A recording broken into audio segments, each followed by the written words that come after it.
স্বাগত জানাচ্ছি আরটিভির সন্ধ্যা সংবাদে। আপনাদের সঙ্গে আছি আমি ফারজানা তানি এবং আমি সৈয়দা সাদিয়া বেনাজির। গুম খুনের বিচারে অন্তর্বর্তী সরকার সম্পূর্ণ ব্যর্থ বলে মন্তব্য করেছেন বিএনপি মহাসচিব মির্জা ফখরুল ইসলাম আলমগীর। এর জন্য সরকারকে জবাবদিহিতার মুখোমুখি হতে হবে বলেও জানান তিনি। বলেন, বিচার নিশ্চিত করার জন্যই নির্বাচন চায় বিএনপি। দেশের মাটিতেই শেখ হাসিনার বিচার দাবি করেন বিএনপি মহাসচিব। আরো জানাচ্ছেন রুদ্র রফিক। আমার বাবা আমার নামটা আয়নাঘরের ভিতরে লিখে রাখছিল। আমি জানি না আমার বাবা এখনো বেঁচে আছে কিনা, কিন্তু আমি আমার বাবাকে ফিরত চাই। শিশু আদিবার বাবাকে ফিরে পাওয়ার আহাজারিতে ভারী হয়ে ওঠে জাতীয় সংসদের দক্ষিণ প্লাজা। গুমের শিকার ব্যক্তিদের স্মরণে মায়ের ডাক ও আমরা বিএনপি পরিবার আয়োজিত এই অনুষ্ঠানে বক্তারা তাদের স্বজনদের ফিরিয়ে দেয়ার আকুতি জানান। আমার বাবা তো শুধু একটা বিএনপি দল করতো, তার জন্য এত বড় শাস্তি 12 বছর ধরে আমার বাবাকে আটকে রেখে দিয়েছে। যারা এই গুমের সাথে জড়িত তাদের কঠোরভাবে বিচার হোক। প্রধান অতিথির বক্তব্যে বিএনপি মহাসচিব মির্জা ফখরুল ইসলাম আলমগীর স্বৈরাচার হাসিনা সরকারের দুর্বিষহ নির্যাতনের কথা স্মরণ করতে গিয়ে কান্নায় ভেঙে পড়েন। ওই দরজার দিকে তাকিয়ে থাকে, যদি তার বাবা ফিরে আসে। বিএনপি ক্ষমতায় গেলে গুম খুনের বিচারের প্রতিশ্রুতি দেন তিনি। অন্তর্বর্তী যে সরকার, তারা সম্পূর্ণ ব্যর্থ হয়েছে। শিশুগুলো, তাদের আত্মীয়দের, তার মায়েদের, তার ভাইদের যে কান্না, সেই কান্নাকে বন্ধ করা না। এটার জন্য তাদেরকে অবশ্যই জবাবদিহি করতেই হবে, কারণ এটা আমাদের একটা দাবি ছিল যে এগুলো বিচার করতে হবে। খুনের দায়ে শেখ হাসিনার সর্বোচ্চ শাস্তি দাবি করেন বিএনপি মহাসচিব। আজকে এটা প্রমাণিত হয়েছে যে হাসিনা এই হত্যাকাণ্ডগুলোর জন্য দায়ী, হাসিনা এই গুমের জন্য দায়ী। সুতরাং হাসিনার বিচার অবশ্যই হতে হবে, এই দেশের মাটিতে হতে হবে এবং তার সর্বোচ্চ শাস্তি হতে হবে। বিএনপি সেই নির্বাচন চায় এই বিচারকে নিশ্চিত করার জন্য, বিচারগুলোকে ত্বরান্বিত করার জন্য। এর আগে জাতীয় প্রেস ক্লাবে বিশ্ব মানবাধিকার সংস্থা আয়োজিত এক আলোচনা সভায় নতুন নতুন পদ্ধতির কথা না বলে জনগণের উপর আস্থা রাখার আহ্বান জানিয়েছেন বিএনপির স্থায়ী কমিটির সদস্য ডক্টর AZM জাহিদ হোসেন। আপনারা যারা আজকে বুঝে না বুঝে বিভিন্ন দাবি তুলে আজকে নির্বাচনকে পিছিয়ে দিতে চান, তারা কি প্রকারান্তরে স্বৈরাচারের পক্ষে কাজ করছেন কিনা সেইটি কি বিবেচনা করেছেন? এদিকে উত্তরায় বৃক্ষরোপণ কর্মসূচিতে যোগ দিয়ে স্থায়ী কমিটির আরেক সদস্য মঈন খান বলেন, উন্নয়নের নামে স্বৈরাচার আওয়ামী সরকার মানুষের পাশাপাশি পরিবেশেরও ক্ষতি করেছে। সম্ভবত সবচেয়ে ঘনবসতিপূর্ণ দেশ। রুদ্র রফিক, RTV, ঢাকা। স্বার্থান্বেষী একটি মহল ক্ষমতায় যেতে নীল নকশা তৈরি করছে বলে মন্তব্য করেছেন ইসলামী আন্দোলন বাংলাদেশের আমির চরমোনাই পীর মুফতি সৈয়দ রেজাউল করিম। প্রয়োজনীয় রাষ্ট্র সংস্কার, সংখ্যানুপাতিক পদ্ধতিতে নির্বাচন ও ইনসাফ ভিত্তিক কল্যাণ রাষ্ট্র প্রতিষ্ঠার দাবিতে শাহবাগ চত্বরে ইসলামী ছাত্র আন্দোলনের 34তম প্রতিষ্ঠা বার্ষিকী সমাবেশে তিনি এমনটা বলেন। দেশের স্বার্থে নয়, ব্যক্তিগত স্বার্থে কিছু দল পিআর চায় না দাবি করে গণভোটের মাধ্যমে পিআরের ব্যাপারে জনমত যাচাইয়ের চ্যালেঞ্জ জানান সৈয়দ রেজাউল করিম। সংস্কার ও বিচারের ওয়াদা অন্তর্বর্তীকালীন সরকার ভঙ্গ করেছে অভিযোগ করে পুরাতন পদ্ধতিতে নির্বাচন হতে দেয়া হবে না বলে হুঁশিয়ারি দেন চরমোনাই পীর।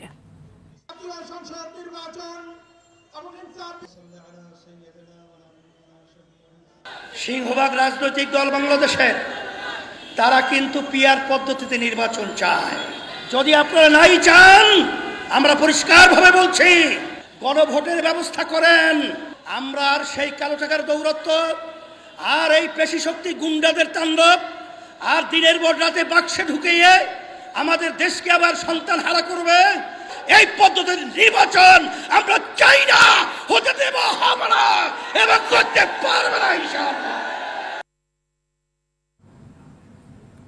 শেখ হাসিনার বক্তব্য প্রকাশ করলে তাৎক্ষণিক আইনি ব্যবস্থা নেওয়া হবে বলে জানিয়েছেন অন্তর্বর্তীকালীন সরকারের প্রধান উপদেষ্টা ডক্টর মোহাম্মদ ইউনূস।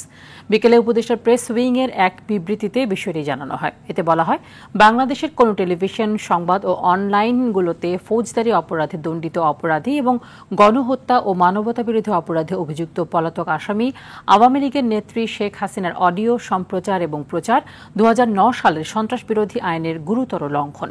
এছাড়া অন্তর্বর্তীকালীন সরকার প্রথমবারের মতো সত্যিকার অর্থে অবাধ ও সুষ্ঠু নির্বাচনের জন্য প্রস্তুতি নিচ্ছে বলেও জানানো হয়।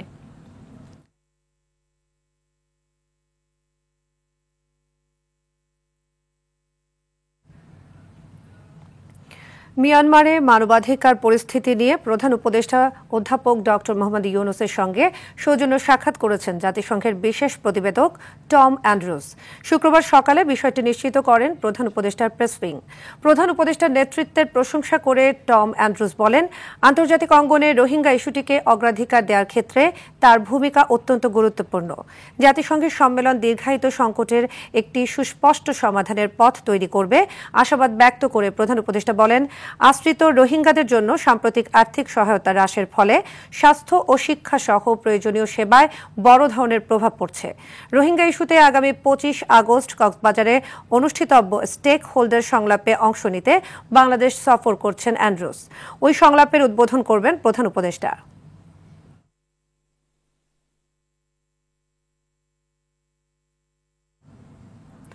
আন্তর্জাতিক আইন সহ সীমান্ত নীতির তোয়াক্কা না করে রোহিঙ্গা সহ প্রায় 20,000 মানুষকে বাংলাদেশে জোর করে পাঠিয়েছে ভারত। প্রতিবেশী দেশের এমন অব্যাহত আচরণের মধ্যেই হতে যাচ্ছে সীমান্ত সম্মেলন। বিজিবির সাবেক কর্মকর্তা অবসরপ্রাপ্ত ব্রিগেডিয়ার জেনারেল মোহাম্মদ জাহিদুর রহমান মনে করেন, এটি ভারতের ডিপ্লোম্যাসির দৈন্যতা, কারণ তারা চাইলেই বৈধ উপায়ে এই কাজটি করতে পারেন।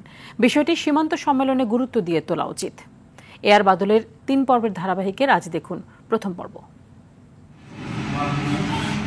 এবছরের 14 জুন পুশিন বা জোর করে ভারত বাংলাদেশে বেশি সংখ্যক মানুষ পাঠায়। দিন রাত মিলিয়ে ঠাকুরগাঁও, লালমনিরহাট ও পঞ্চগড় সীমান্ত দিয়ে নারী, পুরুষ, শিশুসহ 44 জনকে পুশিন করেছে।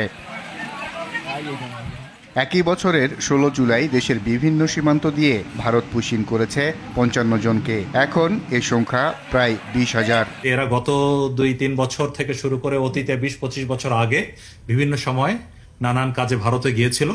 তবে তাদের মধ্যে তাদের সন্তানাদিও আছে, তারা ভারতের আধার কার্ড বা অন্যান্য ডকুমেন্টস পেয়েছিল, বাট পুলিশ বা বিএসএফ তাদের এগুলো রেখে দিয়ে তারপরে পুশিন করেছে। অধিকাংশ ক্ষেত্রে ভারতের আসাম, পশ্চিমবঙ্গ, গুজরাট, মহারাষ্ট্র সহ বিভিন্ন এলাকা থেকে তাদের পুশিন করেছে ভারত। এসব বিষয়ে বিজিবির সাবেক কর্মকর্তা অবসরপ্রাপ্ত ব্রিগেডিয়ার জেনারেল মোহাম্মদ জাহিদুর রহমান মনে করেন, প্রতিবেশী হিসেবে এটি ভারতের বৈরী আচরণ। সীমান্ত সম্মেলনে বিষয়টি সমাধানে আলোচনা চালিয়ে যাওয়া জরুরি।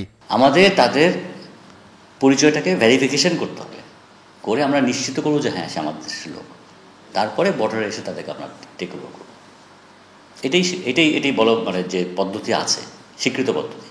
এর পদ্ধতি যখন আপনি ভঙ্গ করছেন, সেটা তো আন্তর্জাতিক আইনের একটা লঙ্ঘন হচ্ছে, মানবতা বিরোধী, আইন বিরোধী কাজ।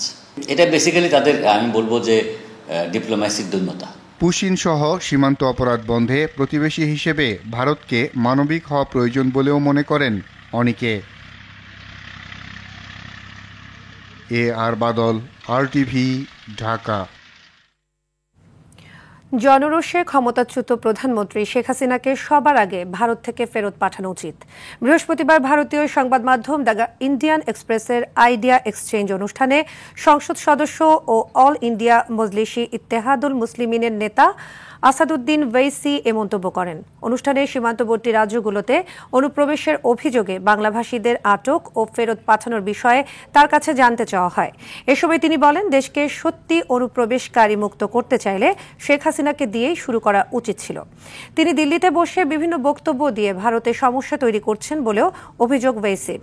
ছাত্র জনতার অভ্যুত্থানকে সম্মান জানিয়ে বাংলাদেশের সঙ্গে সুসম্পর্ক গড়ে তোলার আহ্বান জানান এই মুসলিম নেতা। শনিবার 3 দিনের সফরে ঢাকায় আসছেন পাকিস্তানের উপপ্রধানমন্ত্রী ও পররাষ্ট্রমন্ত্রী ইসহাক দার। সফরে অন্তর্বর্তী সরকারের প্রধান উপদেষ্টা ডক্টর মোহাম্মদ ইউনূসের পাশাপাশি বিএনপি চেয়ারপারসন বেগম খালেদা জিয়া ও জামায়াতে ইসলামীর জ্যেষ্ঠ নেতাদের সঙ্গে বৈঠকে বসবেন তিনি। এছাড়া রোববার পররাষ্ট্র উপদেষ্টা মোহাম্মদ তৌহিদ হোসেনের সঙ্গে বৈঠক করবেন ইসহাক দার। এতে 5 থেকে 6টি চুক্তি ও সমঝোতা স্মারক সইয়ের সম্ভাবনা রয়েছে বলে জানিয়েছে বাংলাদেশের পররাষ্ট্র মন্ত্রণালয়। 2024 সালের আগস্ট পরবর্তী বাংলাদেশের নতুন রাজনৈতিক পরিস্থিতিতে পাকিস্তানের মন্ত্রিসভার 3য় সদস্য হিসেবে ঢাকা সফরে আসছেন ইসহাক দার। চলতি বছরের এপ্রিলে ঢাকায় আসার কথা থাকলেও কাশ্মীর ইস্যুতে ভারতের সঙ্গে সংঘাতের জেরে সফরটি শেষ মুহূর্তে স্থগিত করেন তিনি। অস্থির নিত্যপণ্যের বাজার, বেশিরভাগ সবজির দাম আকাশ ছোঁয়া। দাম বেড়ে ডিমের ডজন এখন 150 টাকা, মসুর ডাল কেজিতে বেড়েছে 30 টাকা, বেড়েছে আটার দামও, কমেনি চালের দরও। বিক্রেতাদের অজুহাত বৃষ্টি ও পণ্যের সরবরাহ কম থাকা। ভোক্তারা বলছেন নজরদারির অভাবেই নিয়ন্ত্রণহীন বাজার। আরও জানাচ্ছেন আলবান খান। সকাল থেকে ঝিরিঝিরি বৃষ্টিতে প্রকৃতির উত্তাপ কমলেও কমেনি বাজারের নিত্য পণ্যের দাম। বেড়েছে সবজি থেকে শুরু করে ডিম, পেঁয়াজ, আটার দাম। হঠাৎ করেই বেড়ে গেছে প্রায় সব ধরনের ডালের দাম। সপ্তাহের ব্যবধানে কেজিতে বেড়েছে ৩০ টাকা। ১ কেজি মসুর ডাল কিনতে ক্রেতাদের গুনতে হচ্ছে এখন ১৬০ টাকা। ব্যাট বাড়াইছে ডালের প্রতি। 1 কেজিতে ৬ টাকা বাড়াইলে আর ওইখান থেকে ৬ টাকা বাড়াইলে ১২ টাকা বাড়তে পারে। তো এখানে 1 কেজিতে ৩০ টাকা কেমনে? অনেকে কিনতেছে না, কবে এত দাম চান, বিশ্বাস হইতেছে না যে এত দাম কেমনে বাড়ে। 1 কেজিতে 30 টাকা। আসলে যে আটা নাই, আপনি যান সব ইন্ডাস্ট্রিতে যান, সবার কাছে দেখবেন যে আটা ভরা আছে, তাদের গোডাউনে আটা ভরা আছে, দিচ্ছে না, মার্কেটে দাম বাড়াচ্ছে। ব্রয়লার মুরগি বিক্রি হচ্ছে প্রতি কেজি ১৮০ টাকা করে, যা ছিল ১৬০। ৮০ টাকার নিচে নামছেই না কোনো সবজির দাম। মাছও পাওয়া যাচ্ছে না ২০০-র নিচে। আমদানি কম, এই কারণে করলা উস্তার দামটা একটু বেশি। বৃষ্টির কারণে প্রচুর মাল নষ্ট হয়ে গেছে। পর্যাপ্ত মাল আপনার আনসিজনে দ্বারা ওইটা পলিস্টার রাখতে হয়, এই জন্য দাম বেশি। বৃষ্টির কারণে দাম বৃদ্ধির অভিযোগ থাকলেও কোনো একটি চক্র নিয়ন্ত্রণ করছে নিত্যপণ্যের দাম, বলছেন ক্রেতারা। ডিমের দাম, মুরগি এবং গরু গোস, এগুলা সমস্ত দাম আর কি সিন্ডিকেটের কারণে আমার বাড়তেছে। দাম বৃদ্ধির পেছনে কোনো কৃত্রিমতা থাকতেও পারে। ঊর্ধ্বগতির বাজারে নেই কোনো স্বস্তির খবর। ঊর্ধ্বগতিতেই বিক্রি হচ্ছে বিভিন্ন জিনিসপত্রের দাম। বিক্রেতাদের অভিযোগ, বৃষ্টির কারণেই দাম বাড়ছে বিভিন্ন সবজি এবং অন্যান্য পণ্যের। তবে ক্রেতাদের অভিযোগ, হয়তো কোনো একটা সিন্ডিকেট কাজ করছে। সঠিক নিয়ন্ত্রণই পারে এই ঊর্ধ্বগতির বাজার নিয়ন্ত্রণে আনতে। আলওয়ান খান, RTV, ঢাকা। এবছর জুনের মাঝামাঝি থেকে বাড়তে শুরু করেছে ডেঙ্গুর প্রকোপ, সাথে পাল্লা দিয়ে বাড়ছে চিকুনগুনিয়াও।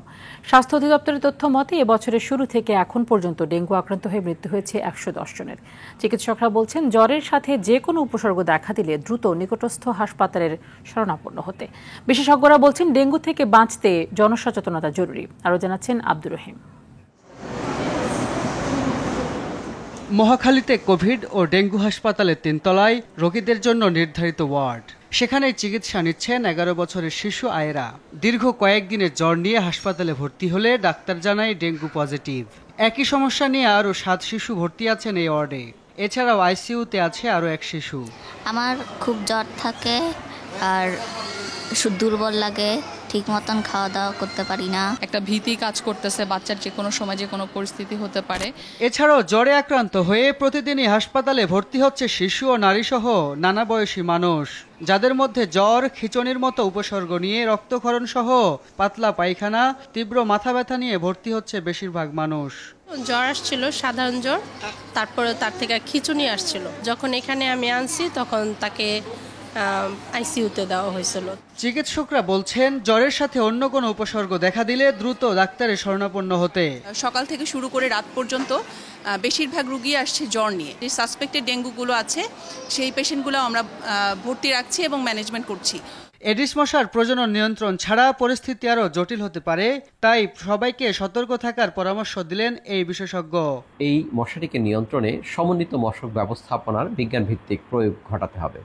সঙ্গে সঙ্গে জনগণকেও এডিস মশা নিয়ন্ত্রণে সম্পৃক্ত হতে হবে, কারণ আমাদের বাড়ির আঙিনায় নিশ্চিত করতে হবে যেন কোনোভাবেই এডিস মশার প্রজনন না হয়। জনসম্পৃক্ততা ছাড়া আসলে এডিস মশা নিয়ন্ত্রণ করা বেশ কঠিন।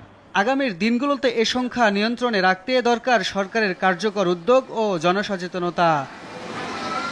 আব্দুর রহিম, RTV, ঢাকা। ডাকসু নির্বাচনে প্রার্থিতা ফিরে পেতে আপিল শুরু করেছেন ত্রুটিযুক্ত আবেদনকারীরা। চলবে ২৩ আগস্ট পর্যন্ত। সামাজিক যোগাযোগ মাধ্যমে পাল্টাপাল্টি অপপ্রচারের অভিযোগ তুলেছে ছাত্রদল ও ছাত্র শিবির সমর্থিত প্যানেল। প্রশাসনের বিরুদ্ধে পক্ষপাতের অভিযোগ তুলেছে গণতান্ত্রিক ছাত্র সংসদ। আর ডাকসু নির্বাচনে বিশৃঙ্খলার আশঙ্কা করছেন ভিপি প্রার্থী উমামা ফাতেমা। প্রার্থীদের আচরণবিধি মেনে চলার আহ্বান জানান চিফ রিটার্নিং কর্মকর্তা। আরও জানাচ্ছেন রাকিব হাসান।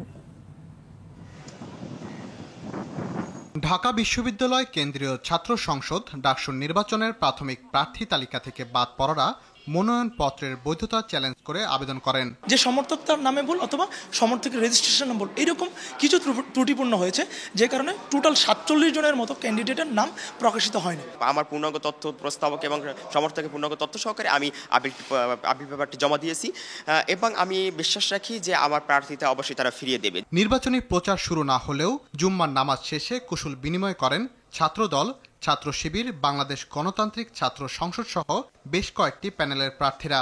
অনলাইনে মিথ্যা প্রপাগান্ডা চালানোর অভিযোগ করেন ছাত্রদল সমর্থিত ভিপি পদপ্রার্থী। প্রপাগান্ডা ছড়ানো হলো যে আমি বলেছি ছাত্রদলের সভাপতি সাধারণ সম্পাদক ইচ্ছা করলেই ভিপিজিএস হতে পারতেন, মানে ভোট লাগবে না। এই যে এই ধরনের যে উদ্দেশ্য প্রণোদিত প্রপাগান্ডা, এটা কিন্তু বিশ্ববিদ্যালয় পরিবেশের জন্য নিঃসন্দেহে নির্বাচনের জন্য হুমকি স্বরূপ। ঢাকা বিশ্ববিদ্যালয়ের মধুর ক্যান্টিনে সংবাদ সম্মেলন করেন ছাত্র শিবির সমর্থিত ঐক্যবদ্ধ শিক্ষার্থী জোটের ভিপি প্রার্থী। তাদের বিরুদ্ধেও সাইবার বুলিং এর অভিযোগ করেন। এবং সকল রাজনৈতিক দলকে আমি অনুরোধ করব, আমরা এই রাজনীতির নামে অপরাজনীতি করব না, নষ্ট আমি করব না। আমাদের মধ্যে প্রতিযোগিতা হবে, প্রতিদ্বন্দ্বিতা হবে, কিন্তু এইভাবে হ্যারাসমেন্ট করা, সাইবার বুলিং করা, এই চাইতে ন্যাক্কারজনক নিকৃষ্ট কাজ পৃথিবীতে আর কিছু হতে পারে না। আচরণবিধি লঙ্ঘনের পরও ব্যবস্থা না নেওয়ার অভিযোগ বৈষম্য বিরোধী শিক্ষার্থী সংসদের। বিশৃঙ্খলার আশঙ্কা করছেন ভিপি প্রার্থী উমামা ফাতেমা। প্রশাসনের এই ধরনের উদাসীনতার কারণে নির্বাচন দিন এখানে লাইন জ্যামিং থেকে শুরু করে ভোট কেন্দ্রে বিভিন্ন ধরনের বিশৃঙ্খলা তৈরি হওয়ার সম্ভাবনা আছে। বঙ্গমাতা হলে যখন সময় পার হয়ে যাওয়ার পরে মনোনয়ন উত্তোলন করতে গেছেন, সাধারণ শিক্ষার্থীদের বাধার সম্মুখীন হয়েছেন, কিন্তু ওই বাধাকে ছাত্রদল সম্মান করে মব বলে সম্বোধন করেছেন। প্রার্থীদের আচরণবিধি মেনে চলার আহ্বান জানান চিফ রিটার্নিং অফিসার। নির্বাচনী যে আচরণবিধি তারা এটা মেনে চলবে আমরা আশা করি। আমরা কালকে রাত্রের নোটিশের পরে আমরা দেখেছি যে হ্যাঁ, মোটামুটি আমাদের ছাত্রছাত্রীরা এই বিষয়ে কনসার্ন। আগামী 26 আগস্ট চূড়ান্ত তালিকা প্রকাশের পর প্রচারে নামবেন প্রার্থীরা। রাকিব হাসান, RTV, ঢাকা। আসন্ন ডাকসু নির্বাচনে শামসুন নাহার হল সংসদ নির্বাচনে জাগরণী ঐক্য সংসদ নামের 11 সদস্যের প্যানেল ঘোষণা করেছে শামসুন নাহার হলের শিক্ষার্থীরা। বিকেলে ঢাকা বিশ্ববিদ্যালয় সাংবাদিক সমিতিতে স্মৃতি আফরোজ সুমিকে সহ সভাপতি করে প্যানেল ঘোষণা করেন সাধারণ সম্পাদক পদপ্রার্থী সামিয়া মাসুদ মমো। এ সময় তিনি নির্বাচনী 40টি ইশতেহার তুলে ধরেন। বলেন, হলের সার্বিক উন্নয়ন সহ সব কার্যক্রমকে ডিজিটালাইজেশনের কাজ করা হবে। সামিয়া মাসুদ আরও বলেন, নারী শিক্ষার্থীদের সাইবার বুলিং ও হ্যারাসমেন্ট থেকে উত্তরণের জন্য চিকিৎসক, আইনজীবী সহ বিশেষজ্ঞদের টিম গঠন করা হবে। কুমিল্লা সদর দক্ষিণ উপজেলার ঢাকা চট্টগ্রাম মহাসড়কে একটি লরি উল্টে গিয়ে তার নিচে চাপা পড়ে প্রাইভেট কারের 4 যাত্রী নিহত হয়েছেন। তারা সবাই একই পরিবারের সদস্য। উপজেলার পদুয়ার বাজার এলাকায় এ দুর্ঘটনা ঘটে। একই সময়ে লরির নিচে চাপা পড়ে অটোরিকশার চালক ও যাত্রীসহ 3 জন আহত হন। হাইওয়ে পুলিশের উপপরিদর্শক আনিসুর রহমান জানান, ইউ টার্নে উল্টো পথে চলার সময় প্রাইভেট কার ও অটোরিকশাটি লরির নিচে চাপা পড়ে। এদিকে ঢাকা মাওয়া মহাসড়কের মুন্সিগঞ্জের সিরাজদি খানের চালতিপাড়া এলাকায় প্রাইভেট কারের ধাক্কায় আওলাদ হোসেন, হাবিল এবং কায়ুম নামে 3 মোটর সাইকেল আরোহী নিহত হয়েছেন।